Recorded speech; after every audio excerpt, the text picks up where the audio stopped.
ఇదే RTV app వార్తల్ని క్షణాల్లో చదివే అవకాశం ఉంటుంది. ఒక న్యూస్ పేపర్, ఒక టెలివిజన్ ఛానల్ మీ చేతుల్లో ఎప్పుడు ఉంటాయి. రాష్ట్రంలో నామినేషన్ల జాతర కొనసాగుతుంది, మరోవైపు ప్రచార హోరు కొనసాగుతుంది. ఈ నేపథ్యంలో 9వసారి నామినేషన్ వేశారు పాణ్యం నియోజకవర్గ వైసీపీ ఎమ్మెల్యే అభ్యర్థి కాటసాని రాంభూపాల్ రెడ్డి. మనతో ఆయన ఉన్నారు. సార్ చెప్పండి, ఈరోజు 9వసారి నామినేషన్ వేశారు, రిజల్ట్ ఎలా ఉండబోతుంది?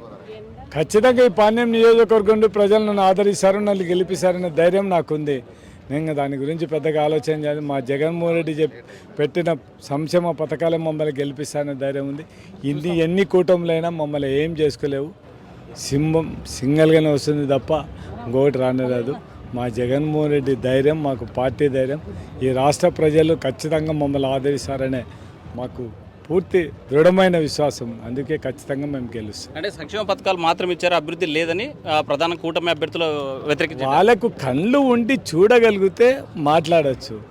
రోడ్లు చూస్తురామని చెప్పారు. పల్లెటూళ్ళల్లో డ్రింకింగ్ వాటరు, డ్రైనేజీ, సిమెంట్ రోడ్లు వేసినది కర్నూలు టౌన్లోనే దగ్గర 120 కోట్లు ఖర్చు పెట్టాం పాణ్యం నియోజకవర్గంలో. ఇంకా వాళ్ళ ఎక్కువనే ఖర్చు పెట్టండి. ఇంకా అభివృద్ధి జరగలేదంటే ఎట్లా చెప్తారు చెప్పండి? అభివృద్ధి జరగకపోతే రోడ్ల మీద ఏం తిరుగుతానో లేకుండా ఇంకేం తిరుగుతానని చెప్పండి. పాణ్యం నియోజకవర్గం ఆర్ఎన్బి రోడ్లన్నీ ఆల్మోస్ట్ ఆల్ కూడా అయిపోయినాయి. ఇంకా వాళ్ళు మాట్లాడితే ఎట్లా చెప్పండి? ప్రతిపక్ష పార్టీ నేతలు చెప్తా ఉన్నారు, పాణ్యం నియోజకవర్గంలో ఎక్కడ పల్లెల్లో తాగేందుకు నీళ్లు, సిసి రోడ్లు కనిపించడం లేదని చెప్తున్నారు. వాళ్ళు వచ్చి చూసి తెలిసిపోతుందబ్బా. ప్రజలు చెప్పాలి, వాళ్ళు చెప్పేది ఏంటి? ఇంకా దాని గురించి లేదు, ఇంకేమో అవసరం లేదు. ఇప్పుడు దేవుడు వాళ్ళ దెబ్బకే చంద్రబాబు నాయుడు, లోకేష్ బాబు రోడ్లు పట్టుకొని తిరుగుతానే వానదేవుడు ప్రకృతి సహకరించక పోయిన సంవత్సరం వర్షాలు పడలే.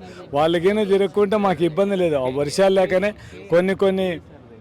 కొన్ని బోర్లన్నీ కూడా ఈ వర్షాలు లేక అంటే డ్రై అయిపోవడం జరుగుతుంది.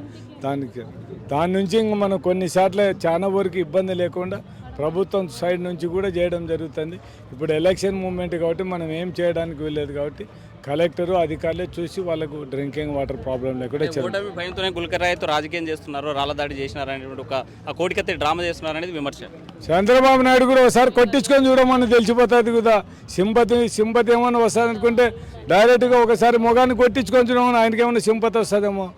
2004లో చూసినాం, చేయి కట్టుకొని మొత్తం సింపతి. ఈ రాష్ట్ర ప్రజలు ఎవరికి సింపతి ఇచ్చినారు చెప్పండి?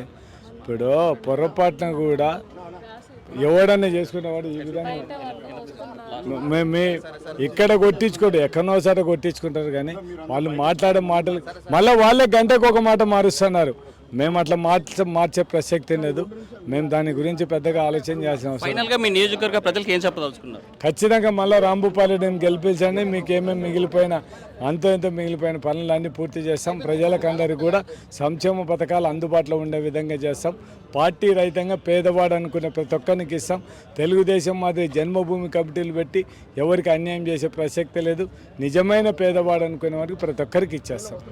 వచ్చేటువంటి ఎన్నికల్లో విజయం తథ్యం. 9 సార్లు నామినేషన్ వేశాను, 7వసారి గెలిచి తన సత్తా జారుతానంటున్నాడు. పాణ్యం నియోజకవర్గ ప్రజలకి మేలు చేస్తాం, అభివృద్ధి చేస్తామని చెప్పేటువంటి పరిస్థితి. వీడియో జర్నలిస్ట్ చంద్రశేఖర్తో హుసేన్ ఆర్టీవీ కర్నూలు. నమస్తే అండి. ఇది వ్యాపారం గురించి కాదు, ఓటు గురించి. ఎన్నికల్లో ఓటు వేయడం మన హక్కు మాత్రమే కాదు, కర్తవ్యం. ఎంతో మంది మహా నేతలు శ్రమించి ప్రాణత్యాగం చేసి ఈ అవకాశాన్ని మనకిప్పించారు. అందరూ ఓటు వేద్దాం. ఎందుకంటే ఓటు హక్కు ఊరికే రాదు. నా ఓటు ఎవరికో తెలుసా? అది సీక్రెట్ అండి.